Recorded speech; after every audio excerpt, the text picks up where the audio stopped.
Nay, kamusta na kaya si Kuya John? Bakit bigla mo siyang naalala? Birthday niyo po, di ba? Oo nga, ano? Okay, Nene, pahinga ka muna dyan. Oh, Aling Bebe, kamusta po? Dok Jan, salamat. Napa-hospital na si Nini ko. Ako si Aling Bebe naman. Wala po yun. Alam niyo yung malakas kayo sa akin eh. Oh, ngiti naman dyan. Palabiro ka pala. Wala, yun May nagkakagulo po sa labas. Aling Bebe, kayo muna pong bahala kay Nene ah. Babalik po ako.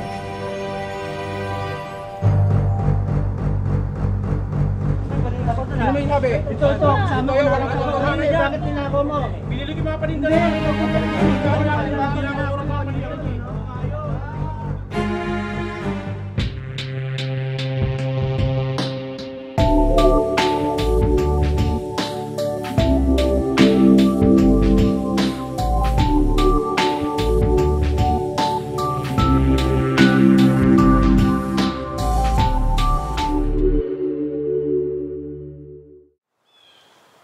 Dok, paano po yan? Siguradong mamimiss ko kayo, pati ang mga pasyente at ang klinik natin.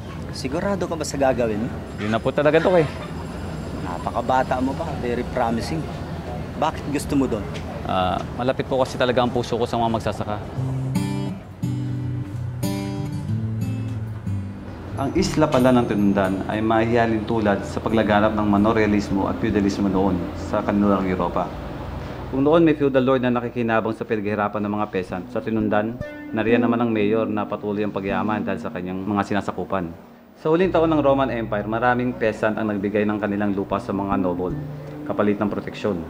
Ang iba naman, nawalan ng lupa dahil sa pagkakautang. Sa Tinundan, pag-aari ng pamilya ng mayor ang napakalaking bahagi ng isla. Ang hindi niya pag-aari, binili ng mura mula sa kawawang mga magsasaka. Pati ang lugar, para rin palang isang manor. Malakastilyo ang bahay ng mayor na pinaliligiran ng maliliit na bahay ng mga mamamayan. Nay, matagal na po ba sa Tinundan si Kuya John? Alam ko, anak, 2 taon. Ayaw nga siyang payagan na magtrabaho dun pero talagang gusto niyang tumulong sa mga tao dun. Bongbong, halika dito.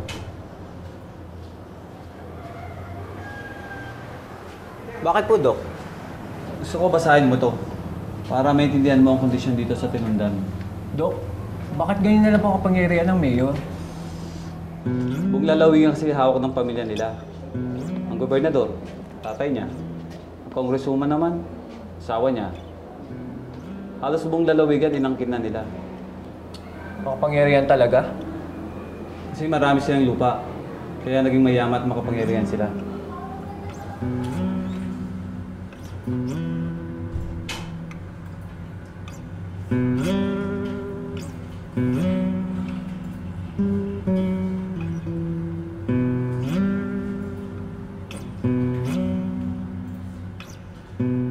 Ganito ang nangyari nang mamatay si Charlemagne. Naging makapangyarihan ang mga landowner at mga noble. Nabuo ang isang sistemang politikal kung saan namumuno ang mga may-ari ng malalaking lupa. Feudalismo ang namayani, kung saan lupa ang naging batayan ng kapangyarihan at yaman ng isang tao. At kung gusto ng isang tao ng proteksyong militar, lupa ang binibigay. Ang tawag dito ay fief. Ang pagbibigay ng fief ang nagbunsod sa sistemang feudalismo. Excuse me, minintay ka? Meron po. Tito ko po nasa loob. Nagpapa-check up. Swerte ng tito mo. Maraming bagong dating na gamot ngayon, galing kay Mayor. Si Mayor, Oo, libre yun. ayoko pa rin sa kanya. Niloloko niyang mga tao. Bakit naman? Yung lupa namin, kinuha nila. Ngayon, si tatay nagsasaka sa lupa ni Mayor. Si Mayor? Paano nangyari yun? Umutang po si tatay kay Mayor dahil nakunan si nanay. Hindi agad nakabayad kaya kinuha yung lupa namin. Si Mayor? May pautangan? Opo. Pero nagtatago bilang foundation. Napakalaki nga ng interest. Kaya yun, si tatay nabaon sa utang. Napilitan tuloy siyang ibayad yung lupang minana niya kay Lolo. Napakahirap po ng sitwasyon namin. Parang wala lang pag-asang bumuti pa.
Eh di ba marami naman po kayong ani?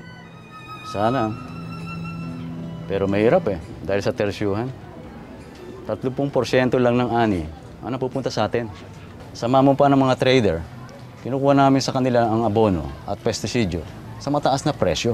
Eh kapag binenta naman natin sa kanila yung palay, mababa naman yung kanilang presyuhan. Kaya nga maraming lumulubog sa utang Ang 1,000 utang, babayaran mo ng 4 na sakong bigas. Interes pa lamang yun. Eh tay, wala nang natira sa atin. Paano yan? Oo anak wala pa tayong sariling lupa. Kaya mag-aaral ka ng mabuti para hindi mo danasin ang hirap na dinadanas ko. Opo tay.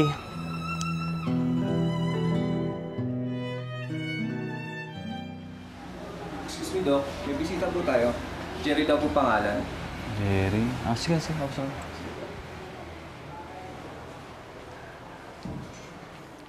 Magandang araw, Doc. Ay, magandang araw din po. Ako nga pala si Mang Jerry, yung tatay ni JM. Yung nakilala niyo sa clinic. Oo nga po pala. Sige po, upo po kayo. Saan nga pala? Para ko sa inyo. Uy, nagabala pa kayo. Ano po to? Uy, salamat po. Paborito ko po ang mga to. Salamat din po at nagustuhan niyo. Galing pa po yan sa lupang sinasaka ko May nakwento nga po pala si JM tungkol dito. Nabanggit niya na nagsimula ang sistemang ito sa atin nung panahon pa ng tatay ni Mayor George. Opo, isang malaking kaharian ang itinatag ng mga baylon dito sa Tinundan. Hindi ba yun napasa ilalim sa land reform? Hindi po Si tatay, akala niya mapapasa kanya ang lupang sinasaka niya. 11 taong tenant siya nang maging isa siya sa 300 beneficiary ng PD-27. Ito'y batas noong 1972 sa panahon ng dating Pangulong Marcos. Naglalayong na maibigay sa mga magsasaka ang mga lupang sinasaka nila. Binali ang batas para paboran ng mga baylon. Mahirap talaga ang kalagayan ng mga magsasaka. Alam mo bang ang tatay ko isa rin magsasaka? Sunod-sunod na ang paglabag sa karapatang pantao. Sa panahon ni Marcos, maraming namatay na magsasaka. Hanggang ngayon, patuloy pa rin ang paglabag. Walang pagbabago. Ikaw, sasama ka ba? Magmamarcha tayo papuntang Dar. Paglalaban natin ang ating mga karapatan. Napagdesisyonan naming magmarcha papuntang Dar. Mga 8,000 tao, karamihan magsasaka. Malakas ang kutob ko na may mangyayaring masama. Hindi ko alam pero hindi maganda ang pakiramdam ko noon. Nung subukan namin tumawid ng Mingjola Bridge, biglang napaulan ng putok ang mga pulis. Napakaraming snipers, napakaraming machine guns. Narinig ko yung isang babae. Papatayin nila ako. Tago ko sa isang gilid at nakaligtas. Marami ang namatay at 300 ang nasugatan. Sa panahon ng panunungkulan ni dating Pangulong Corazon Aquino, naisabatas naman ang CARP o Comprehensive Agrarian Reform Program. Kilala din ito bilang RA 6657 of 1988. Isa itong pulisiya ng pamahalaan na tataguyod ng karapatan ng mga magsasakang walang sariling lupa, justisyang panlipunan at pagkakapantay-pantay sa mga lalawigan. Sa programang ito ay 8 milyong ektarya ng lupa ang ipinamigay sa mga magsasaka. Ngunit pinaunawa sa akin ni tatay na hindi sapat ang pamimigay ng lupa sa mga magsasaka. Sinabi niya na kailangan pa rin ng suporta ng pamahalaan sa pamamagitan ng kuryente, irigasyon, kapital at pamilyang bayan. Kung walang mga ito, patuloy na maghihirap ang mga magsasaka. At ibebenta o isasanlan lang ang mga lupa sa may mga pera. Patong-patong ang problema. Nagsisikan ng mga tao sa syudad dahil mahirap ang buhay dito. At dahil doon, maraming gumagawa ng krimen para mabuhay. Malungkot isipin pero ganyan talaga nangyayari dito. Mahalaga ang papel ng mga serf noong panahon ng feudalismo. Sinaka nila ang lupang nakalaan para sa mga lord. Gumawa sila ng tinapay at alak, nag-ayos ng mga daan, gusali at kung ano-ano pa. Tumulong din ng mga babae sa palayan at gumawa ng damit para sa pamilya ng mga lord. Tulad ng mga magsasaka, mahalaga ang papel nila para mapaayos at mapadami ang ani ng mga nagmamay-ari ng lupa. Ma'am, Yes, Jay? hindi po ba nagrereklamo yung mga serf sa uri ng buhay na meron sila?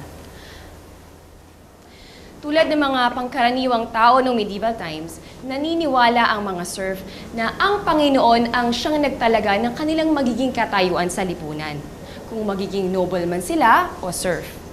Dahil dito, marami sa kanila ang tinanggap na lamang ang sitwasyon nila.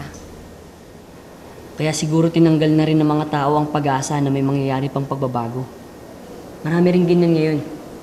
Iniisip nila na wala silang laban at walang magagawa para baguhin ang kanilang sitwasyon. Nay, mataas pa rin ang presyo nyo. Dok, pasensya na po kayo. Hindi ko nabili yung nireseta nyo. Nay, kayo po magpasensya sa amin. Dapat po kami ang nagbibigay niyan sa inyo. Mahirap po kasi talaga ang buhay. Yung huling ani po kasi namin, yung natira, 2,000 piso lang po. Dahil po kasi karamihan sa kinita namin, binayad po sa mga utang. Ngayon po magtatanim kami uli. Uutangin na naman po namin yung pang-abono. 73% ng mahihirap sa ating bansa ay nakatira sa mga agrikultural na lalawigan. Patuloy ang paghihirap nila dahil sa monopolya ng iilan sa lupa. Mababa ang kita ng mga magsasaka. Ang arawan nila ay hindi hihigit sa 200 piso. Bukod dito, ang pesticide at fertilizer ay mataas na nabibili samantalang kung ibenta na nila ang kanilang ani, mababa naman ang bili nito. Nariyan pa ang mga usurero na napakataas kung magpataw ng interes na umaabot sa 20% kada buwan.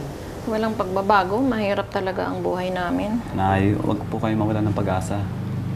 Mahirap po kasi talaga. Huwag po kayo mag-alala. Malapit na naman po ang eleksyon. Gawin din niyo ang lahat para marinig ang boses niyo. Sige po, Dok. Gagawin po namin ang aming makakaya. Wala pong mahirap kung lahat po tayo magkakaisa. Panalangin na lang po natin na maging maayos ang lahat. Sige po. Dok! Meron akong magandang balita. Gusto po, Jerry. Tutulungan kami ng isang NGO para ilaban ang apilan namin sa lupa. Talaga po? Okay yan, maganda yan Kailangan lang ng mga tao magbibigay ng testimonya nila tungkol sa nangyari sa mga lupa namin. Madali lang po yan. Siguradong maraming tutulong sa inyo. Akala ko ba sasama ka? Pasensya ka na, Jerry. Ayaw ng gulo ni Mrs. Ayaw niya akong sumali sa mga ganyan. Ikaw, Ben. Jerry, magkaibigan naman tayo, di ba? Tatapatayin na kita. Nagbigay kasi sila mayor ng bigas. Sa sunod na buwan, baka mga dilata naman. Tapos? Nangako ako, di na muna magsasalita. Bakit ganun? Pasensya ka na. Baka yung iba pwede.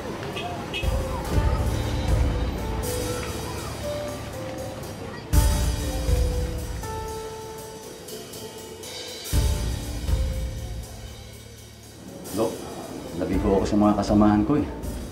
May mga dahilan po siguro sila. Marami pa dyan. Oo nga po eh. Basta maging tapat lang kayo sa sinasabi niyo at maging matapang. Kinakabahan nga ako ngayon eh. Pero sige lang.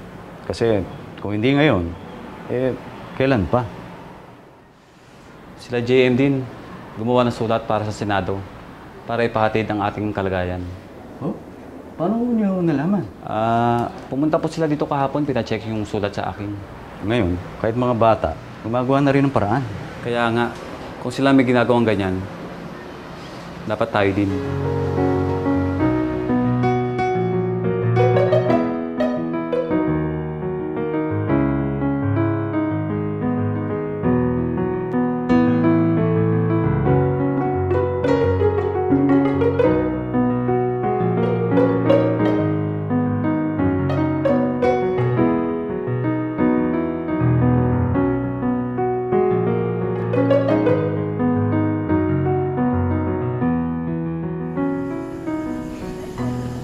Nay, gusto ko po maging katulad ni Kuya Jan.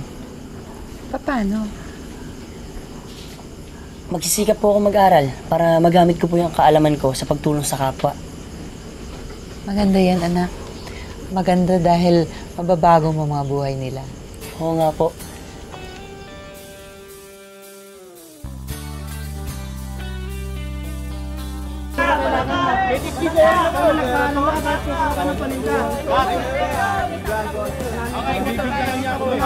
Tama na! Cut na nga! Paano nangyari yun? Umutang po si tatay kay Mayor dahil nakunan si tatay. Nanay. Nabibili samantalang kung ibenta na nila ang kanilang ani, mababa naman ang bili nito. Hindi maganda ang pakiramdam ko noon. Yun! Goodie! Narinig ko yung isang babae. Papatayin nila ako. Huwag na, sorry. Version ko na lang. Hindi ko naintindihan.